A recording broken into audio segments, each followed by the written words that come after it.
FANG bouncing back after getting hit by the antitrust scrutiny targeting big tech, but those stocks are still down in the last month, with tech being the worst performing sector during that time. Dom Chu has the details from the newsroom. Dom. Well, oversold bounce, relief rally, whatever you want to call it, Joe. Some of the more beaten up names in mega cap tech, retail and communication services, they did catch a bit of a bid today after those bigger losses yesterday, tied to worries about regulatory antitrust scrutiny. The epicenter of all of that was the FANG trade. Facebook, Amazon, Netflix, and then Google parent company Alphabet. We'll throw Apple in that mix as well.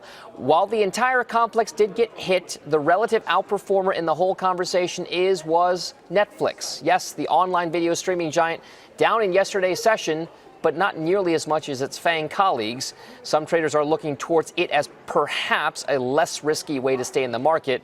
Not because it's really less risky, but if you look at it on the chart, the shares, they're actually still down over the last 12 months, but not by much. And it's currently one of the only FANG stocks that hasn't been placed in the headlines for reported antitrust scrutiny. Shares did manage to bounce off their 200-day moving average yesterday, or longer-term trend line for those shares. The consensus in the broader analyst community that covers these types of stocks is that there isn't a huge likelihood of any big tech breakups of these companies.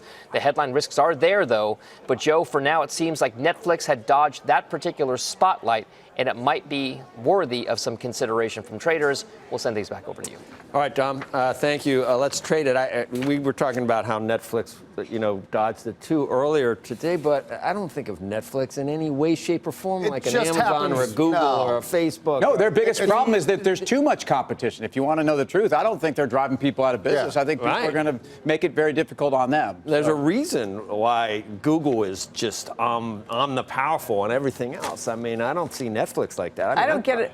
I don't get it as a hedge, like hide out in Netflix. It's safe, and the valuations. No, less of a moat there than. Well, except that the technicals of a FANG trade money. Except for but if I mean, what are the odds if we have a weakening economy that people are going to cancel the Netflix subscription? It's probably one of the last things you do. So there's probably some certainty in the earnings stream, or I should say revenue stream on this, and that's probably why it traded fairly well in the sell-off. So of the FANG, I agree with you. I think you take it out of the FANG for the antitrust issues, and you just look at it pure stock, take the symbol away, it actually trades really well in this environment. Don't you think we have a lighter touch in this country than Europe, for example? These are great companies. These are great.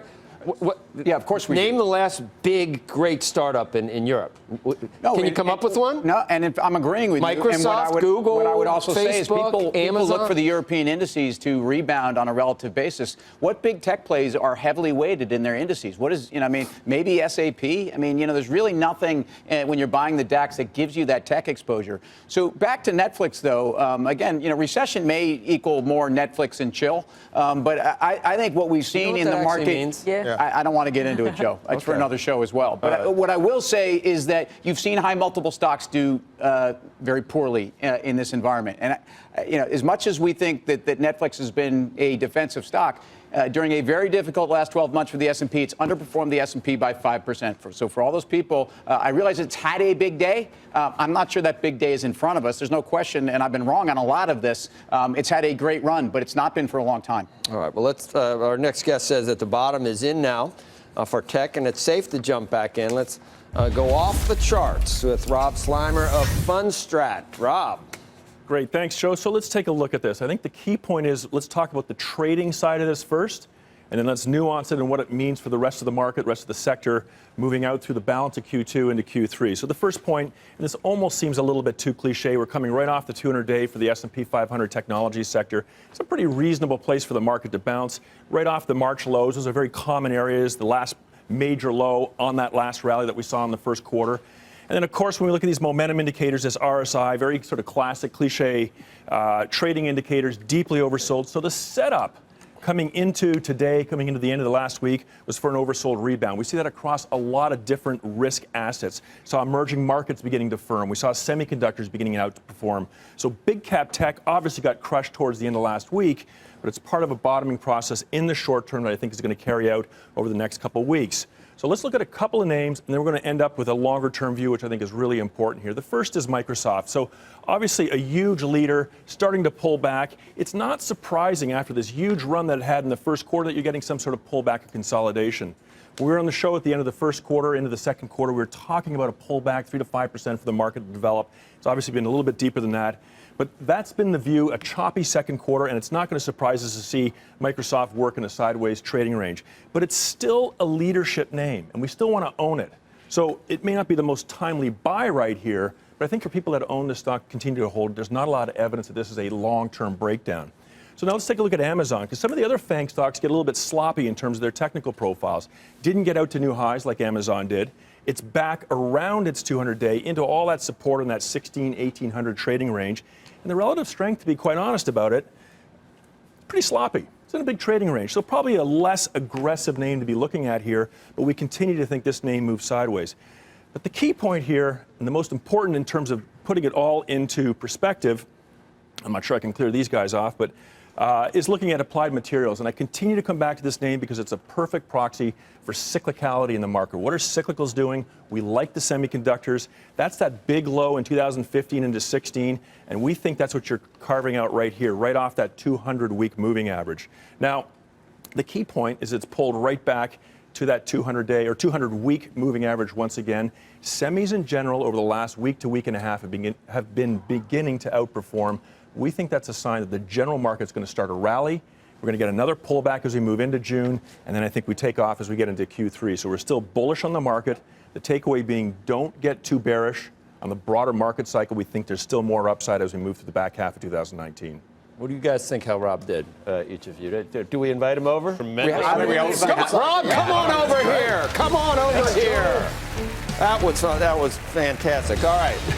Who wants to start and what do you want to trade? Can I start, Joe? Is that okay? Of course you can. Well, AMAT's pretty interesting. So AMAT was a $60 stock before President Trump talked about the tariffs last March. It got cut in half. So I understand what Rob's talking about. And valuation, 10.5 times forward earnings is compelling. But I think you've seen the bounce. I mean, that stock's going from 30 to basically 45. So I think that was the bounce. I'd be concerned about this one, saying the move already happened and maybe we're rolling over and going to test that low once again. Talking about Microsoft is another one of these names that we brought this up yesterday. And I think I would argue this is the most important stock. And I'll footnote Dan Nathan has pointed this out. But I would just say that relative to the antitrust and the DOJ crew, someone who's been through this, but a stock that really has been trading like it had no peers, no margin pressures, and the cloud wasn't getting crowded as well. It's Microsoft. That was the name that traded back through its 50. That was the name yesterday that was most disturbing. It's traded back up to it. If that fails there, I think you watch it.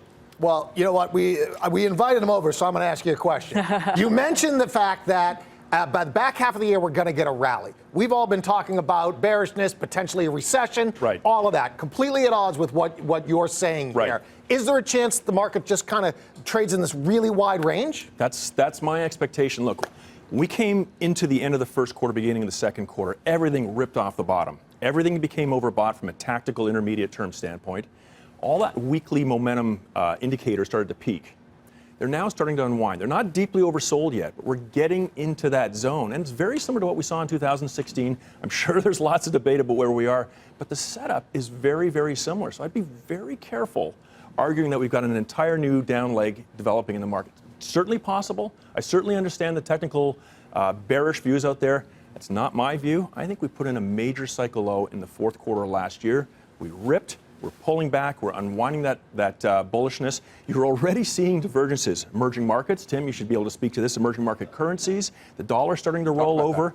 The industrials have been decimated. You saw Honeywell, Dover, ITWs even starting to hold. Those look like cycle lows. I'm going to take the other side of the argument. It's unusual to see two 10% corrections in a 9-month period. Supposedly it hasn't happened in 40 years. So I've seen other technicians, Katie Stockton, talking about that the lows, the ultimate lows are in for December, and this probably isn't likely to get beyond. But then you've got things like the FTC and the DOJ in Mexico, and you just wonder when do you throw out the technicals? So tons of headwinds for sure, and you can see that reflected in the technicals.